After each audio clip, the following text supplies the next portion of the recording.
Une nation qui se protège, c'est une nation qui a une armée forte, mais il nous faut aussi avoir une nation qui, en quelque sorte, a la capacité, la volonté de se défendre dans toutes les formes, face à toutes les formes de risque.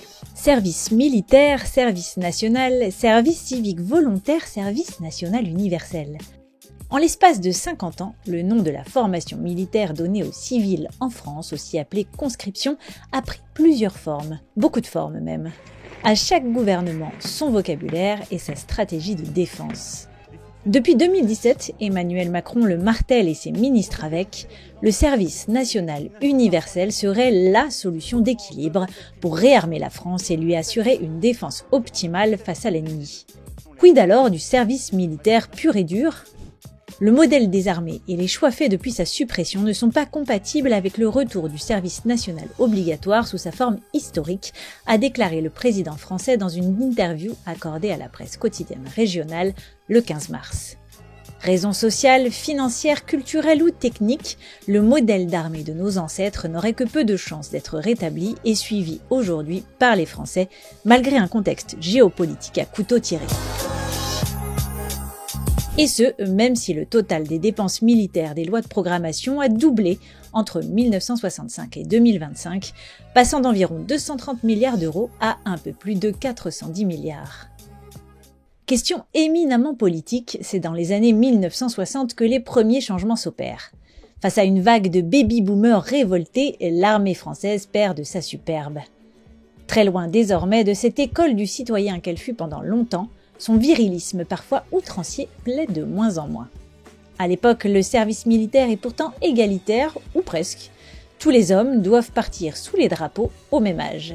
Véritable étape citoyenne, il est un passage obligé avant de s'installer et puis de se marier.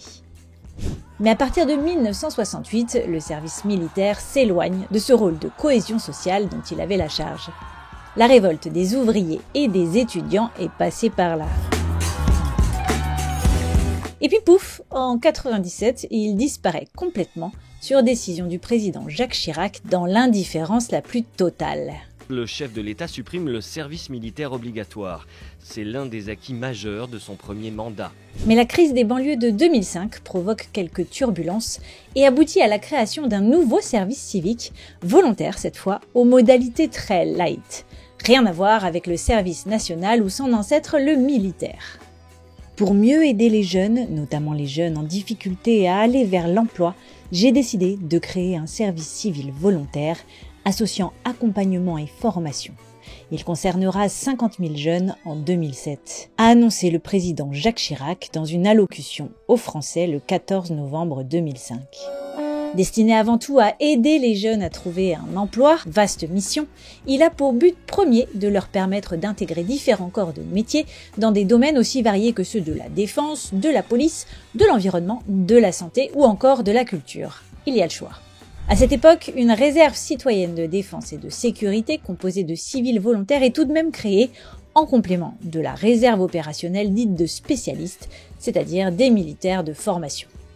Quelques années plus tard, après moult tentatives de sa réintroduction au sein des gouvernements Sarkozy puis Hollande, Emmanuel Macron remet la question du service militaire sur le tapis lors de la campagne présidentielle de 2017.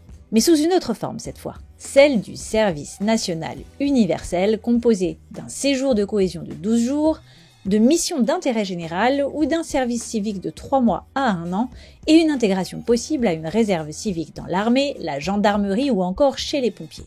Notre réarmement civique, c'est renforcer l'unité républicaine de notre jeunesse, c'est permettre à tous les jeunes de France de faire nation, c'est le rôle même du service national universel. Je lance les travaux en vue de sa généralisation à la rentrée 2026.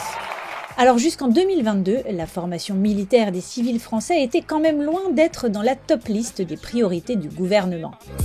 Jusqu'à ce que la Russie envahisse l'Ukraine et menace de fait les lignes européennes. Mais plutôt que clamer le retour d'une obligation à un service national de défense, Emmanuel Macron tempère.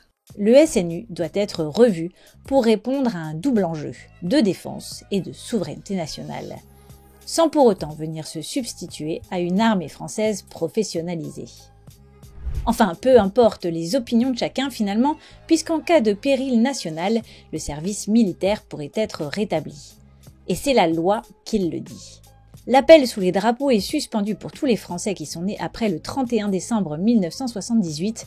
Il est rétabli à tout moment par la loi, dès lors que les conditions de la défense de la nation l'exigent ou que les objectifs assignés aux armées le nécessitent, est-il écrit dans la loi du 28 octobre 1997, toujours en vigueur. Mais dans ce cas de figure se poseraient alors deux problèmes de taille, celui de la formation et celui du financement. Alors, bien que 53% des Français y semblent favorables, le retour d'un service militaire obligatoire à l'ancienne ne semble pas pour l'heure être dans les tuyaux.